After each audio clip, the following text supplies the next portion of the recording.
You are now listening to theGrio's Black Podcast Network, Black Culture Amplified. Hello, and welcome to another episode of theGrio Daily, the only podcast that will tell you that white people really don't vote against their economic interests. They vote for the lies that they've been led to believe about their economic interests. I'm Michael Harriot, world famous white peopleologist, and this is theGrio Daily.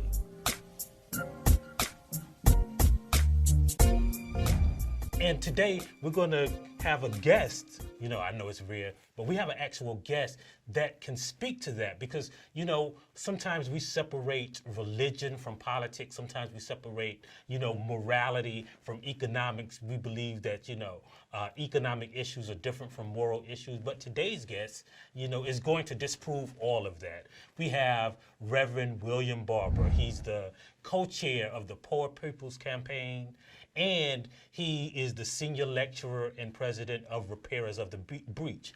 And on Sunday, he's going to be giving a national sermon from Atlanta on the importance of all of these issues, specifically not just about getting out the vote, but why voting is a moral issue, why it is a national issue of our future and our morality and our compassion and our empathy and how we treat poor people. So I want to welcome Reverend William Barber to theGrio Daily. One of the things that we've talked about before, and you always are intent on talking about, is how the interests of poor white voters and poor people in general are aligned politically. And sometimes we think that there is one party who represents black people and one party who represents white people. And I'd like you to talk about how those two ideas conflict with each other. Well, first of all, thank you for having me. And let's get right into the fact that that was a ploy and a plan that was set up by the Southern Strategy. And if you know that history, and you know that Kevin Phillips and Pat Buchanan and Howard Dent went to Richard Nixon in '68 and said, we know how to control this country, but we have to engage in positive polarization. We have to make sure that people think of the Democratic Party, the Black Party, and we have to sow intentional division rooted in the victories and successes of the civil rights movement and the women's movement and the peace movement and the labor movement. And if we do this in the right way, we will create this division. And Jonathan Shell wrote it in his book called A Time of Illusion. So the whole business of engaging in intentional division was a ploy by extremists, funded heavily by the corporate greed of this country. So the ploy, what we have played into too often is that ploy. There's been a lot of lies told even on my poor white brothers and sisters in Appalachia. For instance, in the last election, over 50% of poor low-wealth voters voted for, say, Biden-Harris. Why did they vote? Because that was one of the first times in the presidential campaign in recent history where two persons ran and said, if you elect us, we're going to raise the living wage to $15, which in fact impacts 55 million Americans in this country, which in fact is something that the March on Washington asked for over 50 years ago, nearly 60 years ago. Secondly, they said we're going to deal with racism, specifically systemic racism as it relates to voter suppression, because voter suppression today, while it is targeted at Black people, one of the things we learned in the case that we won in North Carolina, we fought 5 years to beat the case against the governor and the legislature until the courts, all the way up to the Supreme Court, said they had engaged in racism with surgical precision. But our case also had plaintiffs who were white women, disabled people, students, churches, Latinos, because we showed that that intentional racial precision had collateral damage, right? And it was creating an impoverished democracy. So the plan was by the Southern strategists that is really what is at the backdrop of what Trump has done and every Republican since Nixon, is this intentional polarization. It's out of control now, but that was the design. King said, however, there's another vision. 1965, at the end of the Selma to Montgomery March, Martin Luther King stood on that steps and I think preached his greatest sermon. His greatest closing, I believe, was I Have a Dream. But his greatest sermon was when he walked America through the history of the first Reconstruction, talked about how we were in the middle of a second Reconstruction. And then he said that segregation, racism, and all of the things to divide us were intentional acts to keep the masses of poor Negroes, this is his language, and the masses of poor white folk from coming together, creating a voting bloc that could fundamentally reshift the economic architecture of the nation. They segregated Southern money from the poor whites. They segregated Southern mores from the rich whites. Yes, sir. They segregated Southern churches from Christianity. Yes, sir. They segregated Southern minds from honest thinking. Yes, sir. And they segregated the Negro from everything. Yes, sir. That's what happened. The Negro and white masses of the South threatened to unite and build a great society. And I believe when he said that and was going to operate on that from 65 forward, that's what made him even more dangerous, because he said in that same sermon, this has been the great fear of the Southern aristocracy and the aristocracy of this country. These blocks, and including Latinos and natives, coming together, not walking away from race, but holding race and class, race and economics together in a way to form a new block of voters that have massive power. And we are in the moment right now where that power can be actualized. 87 million of the current eligible voters in this country are poor and or low wealth. In every battleground state where the margin of victory was less than 3%, poor and low wage voters make up over 45% of the electorate. Think about that in the times in which we live. And in some states, the percentages of the number of poor and low wealth people, if you could get the percentage of them to vote who didn't vote in the last election, it's incredible to me how small it would take to overcome any margin of victory. North Carolina is only 19%, Michigan 1%, Florida 4%, Georgia 7%, Pennsylvania 4%. We often don't hear that talked about, though, brother. And oftentimes we hear politicians now, it boggles me how if 80% of the country wants to raise a living wage, and no, why isn't that a major thing? If the same people who suppress the vote, also the people who suppress labor and suppress wages, why aren't they talking about that together? Well, we've decided the people have to do, can't wait on the party structure, because oftentimes the parties end up following the people rather than leading the people. Yeah. But we are in a moment. We had more poor and low wealth folk vote in the last election than ever, and still 27 million didn't. And we're talking about some 65, 70% who are already registered. The number one reason, though, this block of voters have not voted, whether you go to Appalachia or Alabama, and I've gone to all those places, you know, the number one reason is they say nobody talks to us. Nobody talks to us. Yeah. Well, let me ask you this, you know, and I know you've been working on this for decades. How do we get, you know, when you go back to Reconstruction, when you look at the numbers, right? Like, you know, Black people vote overwhelmingly for their economic concerns. We're just finishing with this series of polls for a poll that we've done that shows that, you know, the number one concern of Black voters is economic concerns, which is also the number one concern of white voters. How do we get people to vote, let's just leave party out of it, for representation of people who represent and push their economic concerns? Well, the first thing is, don't believe the lie that most poor white folk vote against their own interests. That's not data driven. That's something else. It's a part of this what was sown. We said in the last election, 54% of poor low wealth voters that voted for Biden-Harris ticket. They voted for a progressive agenda, even if they didn't agree with everything. And the other thing, so don't believe the lie. Secondly, we have to make sure that people understand the interlocking and connections between systemic racism, systemic poverty. And then we have to help people understand that these realities are policy driven. And the only way you can change policy, you have to change the policymaker.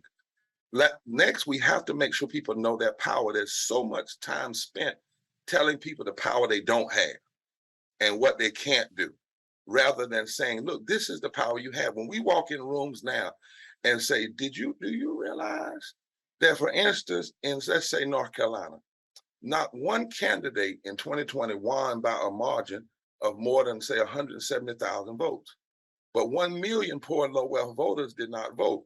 So just 19-20% of that overcomes that margin. But if you overcome that margin, you could also have health care. You could also have living wages.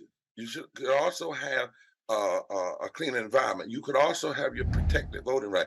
People then start saying, I didn't know that. I didn't know that. And when people know that not only is what they want is right, but they have the power to make it right, that there comes a point that you no longer have to talk about what they did to us or what Trump did or somebody else did. What we can talk about is what we can do. Now, this has been a challenge down through history, even biblical history. You remember when the children of Israel came out of Egypt and they were running from Pharaoh, they said, stand still and watch the salvation of the Lord. The Lord said, I didn't tell you stand still. I asked you what's in your hand. And that's what I'm gonna be talking about in this sermon, partly this national sermon.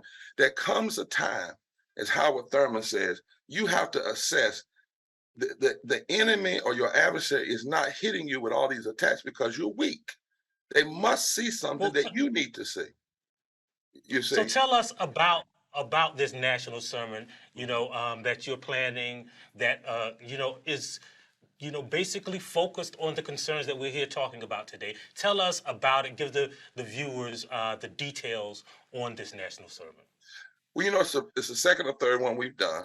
And, one of the things I get to do is speak out of a place where we had significant victories. In the Moral Monday movement, we didn't just have 1,200 people to go to jail. We waged a successful litigation campaign. We waged a successful voter registration campaign.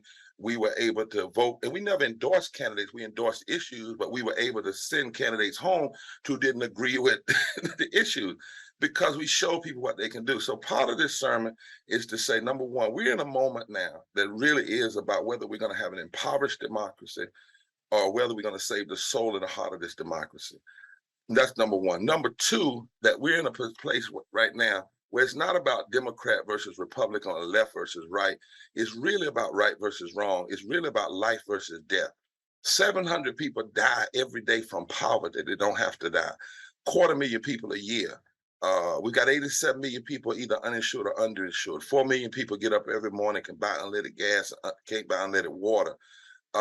55 million people that make less than a living wage, and 50 senators last year, 48 Democrats, 48 Republicans and 2 Democrats blocked 55 million Americans from coming out of poverty with one vote. Remember when they blocked the living wage? It was Manchin and Sinema joined with the Republicans. But not only that, they blocked over 40% of Black people. If that's racism, brother. You want to talk about racism? When you use one vote to block 40% of a people from coming up out of poverty. So what the sermon is saying, and the title of it is, we know what to do and why we must do it. In other words, we don't have to guess what we have to do. We know what has worked in the past. We know that change always comes through litigation, agitation, legislation, and voter mobilization. That's just true.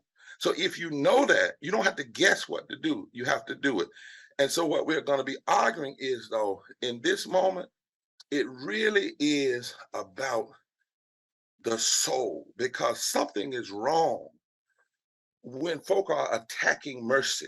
When you think about that, when you run for office and you see your role as to attack healthcare, attack living wages, attack immigrants, attack women, that's attacking mercy. So what mythology? What's wrong with you that you would attack uplifting people? But and we may not be able to change people from attacking, But Dr. King said, and I'm going to talk about this Sunday, he said the reason sometimes he fought for civil rights laws is it might not make people like him, but it could keep him from lynching him. We may not be able to make people change in their mind, but we can vote to change the position. We can vote to, they have all the attitude they want and the mentality about what they want, but we can send them home so that they don't have the power to implement their classism and their racism. That's what we're going to be talking about, the power that people have and why you can't sit out. Lastly, my friend, there are two perspectives I want to open up in what I call public theology.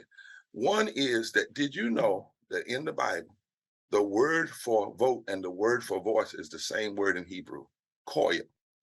It says, so your vote is your voice. Your vote is not just support for a candidate, it is a demand for a particular kind of public policy. And then the last piece I'm going to deal with is when Jesus asked the question of some people, it was a group of people at a pool and they were all in misery. And Jesus came to that pool and asked the man, do you want to be made whole? And the guy started complaining, said, well, I don't have anybody to do this. And Jesus said, that's not the question I'm asking. The question I'm asking is, you all have enough people here to work together and change what's going on. This misery pool does not have to be misery, but do you want to be made whole? If we do, then we need to be voting in massive numbers around an agenda. We're not voting because people are perfect. We're not voting because people are bigger than human. We're voting because we have demands that we're making on our democracy. And lastly, the other thing we're going to deal with in the sermon is how we cannot allow people to play these games with the gospel or these games with biblical morality. And what I mean by that is, take, for instance, Herschel Walker, where he's saying, I may have done this stuff, but I met Jesus and Jesus forgave me. And so that's all in the past. And people are saying he's a hypocrite because he may have paid for somebody having an abortion and now he's against abortion. But I want to say to America, that's not the ultimate hypocrisy of someone like a Herschel or the hypocrisy is you want mercy, but then in your policies, you don't want to be merciful. The hypocrisy is you claim to be a Christian, but every one of the policies you're supporting, you're against living wages. The Bible is for living wages. You're against health care. The Bible is clearly for health care. You're against immigrants. The Bible is clearly for immigrants. So what's happening is you're trying to appropriate faith in a way that's contrary to faith. And people of faith ought to be offended by that. We'll continue this conversation next time on theGrio Daily. If you liked what you heard, please give us a 5-star review, download the Grio app, subscribe to the show, and share it with everyone you know. You are now listening to theGrio's Black Podcast Network, Black Culture Amplified.